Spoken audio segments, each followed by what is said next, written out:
O exemplo seria uma multa a ser aplicada, em caso de reincidência, por um descumprimento de uma determinada norma administrativa. Eu tenho uma multa entre R$ 1.000 e R$ 10.000. A discricionariedade daquele servidor público, daquele agente público, entre o mínimo e o máximo.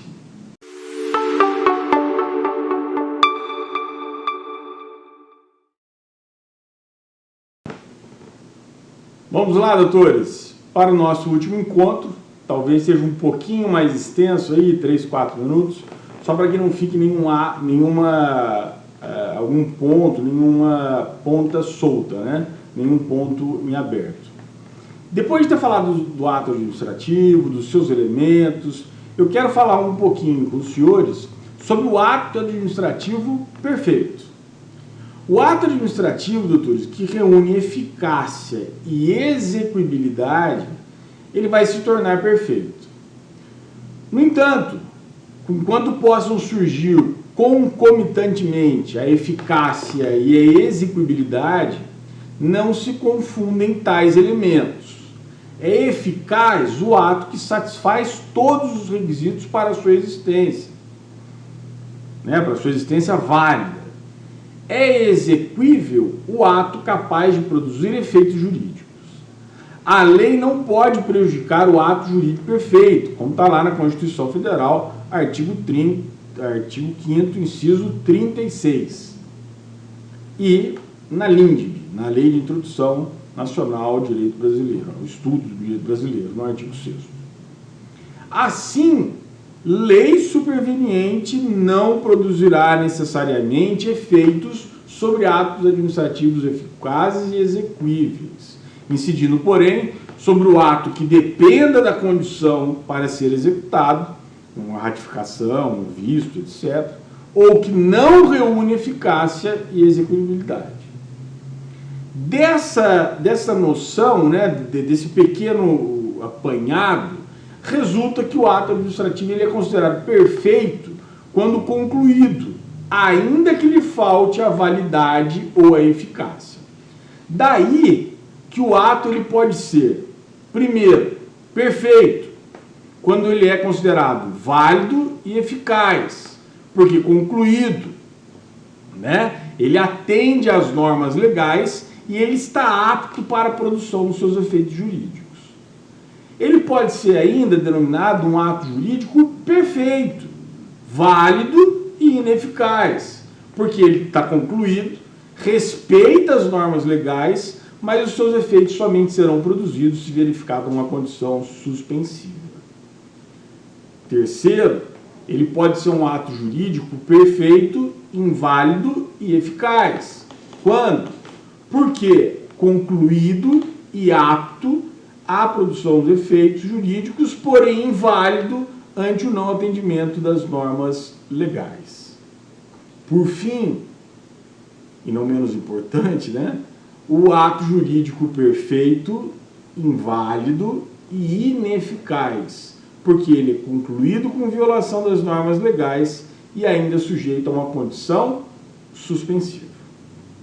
Portanto, esse apanhado rápido, esse resumo rápido, traz para vocês o que é o ato administrativo perfeito. Na sequência, eu quero tratar com os senhores sobre a classificação fundamental, né, fundamental do ato administrativo. Nesse ponto, divergem os doutrinadores, eu vou trazer o que há de mais respeitado da doutrina para os senhores, porque a doutrina diverge acerca da classificação dos atos administrativos. A melhor doutrina relaciona ao ato administrativo, primeiro, quanto aos seus destinatários. Os atos podem ser gerais, individuais, conforme tenham ou não destinatários específicos determinados. Gerais serão os atos administrativos, como os regulamentos, porque retratam aí um comando abstrato, geral e impessoal. Por isso, prevaleçam sobre os atos individuais, os atos administrativos, que possuem destinatários, um ou mais. certos, especificados, como exemplo a licença e a autorização. Ambos, depois de consumados e produzidos os seus efeitos, tornam-se imutáveis e irrevogáveis, conforme a súmula 473 do STF. Ok? Portanto, os atos gerais, eles devem prevalecer sobre os atos individuais. Segundo a classificação, ele nos fala sobre o ato administrativo quanto ao alcance dos seus efeitos, aos seus efeitos propriamente dito, né? Os atos podem ser internos ou externos, conforme os produzam dentro ou fora da administração pública. Ambos dependem da publicação para operar os seus efeitos, podendo ser gerais ou individuais. Lembrando lá do conceito constitucional do artigo 37 caput, consistente na publicidade dos atos da administração pública. Os atos de efeitos externos, eles dependem de publicação externa, como o próprio nome diz. Como visto, uma vez consumados os seus efeitos, os atos não mais comportam revogação. Terceiro, quanto ao seu objeto, os atos podem ser de império, de gestão ou de expediente. De império será o ato que retratar a supremacia do interesse público sobre o particular, expressando o poder de coerção do poder público. É chamado de ato de autoridade, resultante da potestade, né? Do poder da autoridade. E não há nada de legal nisso. Em determinados momentos, a administração pública tem sim que se impor e tem sim que demonstrar a sua autoridade e o seu poder. Ainda, quanto ao seu objeto, o poder pode ser de gestão, que é o ato administrativo de bens e de serviços da administração, sem qualquer coerção sobre os administrados e, bem assim, os puramente negociais, né, quando esses atos convergem os interesses da administração e do particular. E, por fim, o ato administrativo do expediente, que é o ato de rotina interna, é quase sempre preparatório de outros atos ou componentes de um procedimento. Na sequência, né, aqui a gente falou quanto ao objeto, quanto ao seu regimento ou liberdade da administração para decidir. Os atos podem ser vinculados e discricionários. Quando eu falo em atos vinculados e discricionários, eu posso aí tecer algumas palavras para que fiquem bem claros, porque são muito explorados em provas, em concursos, e no dia a dia pouco compreendidos. Os atos vinculados são aqueles segundo os quais a lei determina expressamente qual deve ser a conduta e qual deve ser a postura do administrador público. O ato vinculado não deixa margem para apreciação. Ele dá um caminho, dá uma solução, e aquele caminho e aquela solução deve ser adotada pelo administrador público sob pena de cometimento de ato de improbidade. De outro lado, nós temos os atos discricionários. Os atos discricionários, embora possam parecer muito diferentes dos atos vinculados, eles apenas dão margem a opções ao administrador público. No entanto, como eu disse já em um momento anterior, o ato discricionário em nada se confunde com liberdade total, com libertinagem.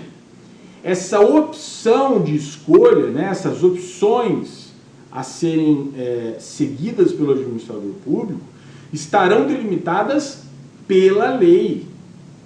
Como dito no primeiro encontro, o administrador público não faz nada sem um seguimento estrito à lei. Não seria diferente nos atos discricionários. No entanto, o ato discricionário, ele dá margem de apreciação ao administrador público, diferente do ato vinculado.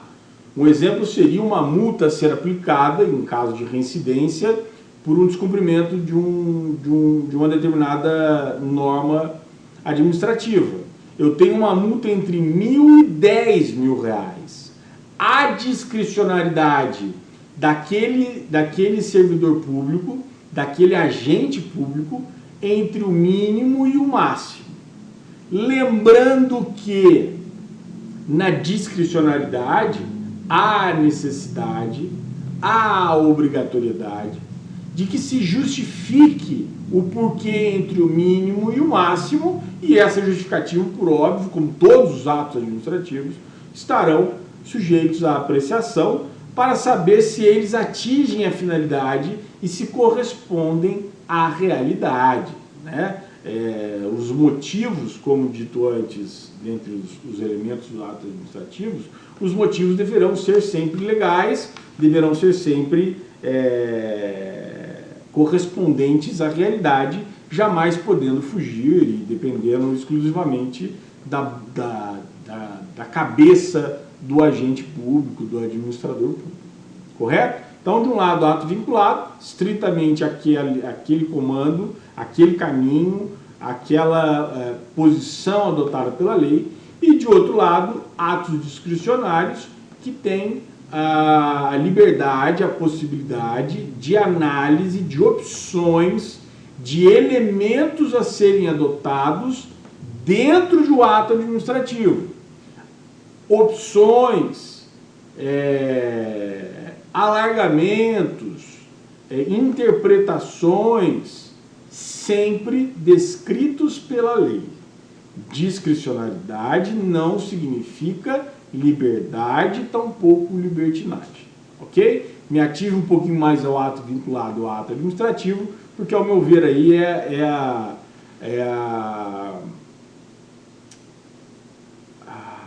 descrição, né? A classificação mais importante, e no dia a dia da administração pública é, sem sombra de dúvida, uma das classificações mais utilizadas para dar ou não liberdade ao administrador público, aos agentes públicos. Por fim, a doutrina classifica o ato administrativo quanto à composição de vontade, sendo que o ato administrativo podem ser simples, complexos e compostos. Simples serão quando provém de uma única manifestação de vontade. Simples, singulares, de um único agente. Simples, compostos de várias vontades provenientes do mesmo órgão, comissões e conselhos.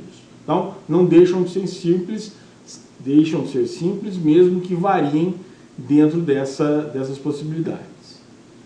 Segunda possibilidade, quanto à composição de vontade, os atos administrativos podem ser compostos, sempre que há conjugação de vontades, soma de vontades de mais de um órgão.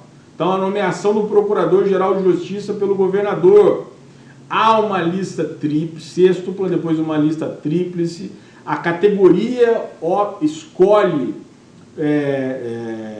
a lista tríplice e envia ao governador. O governador vai escolher, de livre nomeação, ele não precisa justificar a sua nomeação, né? É de nomeação e demissão ad nutum. Ele pode, muito embora tenha um mandato a ser cumprido, mas ele pode destituir se fundamentado, né? Conjugando aí um ato do Ministério Público com um ato do Poder Executivo. E, por fim, os atos compostos, sempre que a eficácia do ato somente seja obtida pela ratificação, ou seja, pela concordância, pela confirmação, ordenada por outro agente que não aquele que exteriorizou inicialmente a vontade do poder público, né, que seria a ratificação ou visto. Eu vou estender um pouquinho a nossa aula para falar de maneira muito rápida sobre a extinção dos atos administrativos. As formas de extinção elas dependerão da natureza, espécie ou efeitos jurídicos do ato administrativo, divergindo a doutrina quanto à terminologia empregada. No entanto, concorrem ao menos 6 formas usuais de extinção que eu quero que os senhores, eu vou jogar para pesquisa e quero que os senhores deem uma analisada isso com mais profundidade, tendo tempo. A primeira forma de extinção, que é o exaurimento dos efeitos do ato administrativo. Portanto, ele cumpriu tudo aquilo que tinha que cumprir, portanto, se extingue de maneira natural. Segundo, a revogação do ato administrativo. A revogação, ela segue atos, seguem, na grande maioria das vezes, né, os atos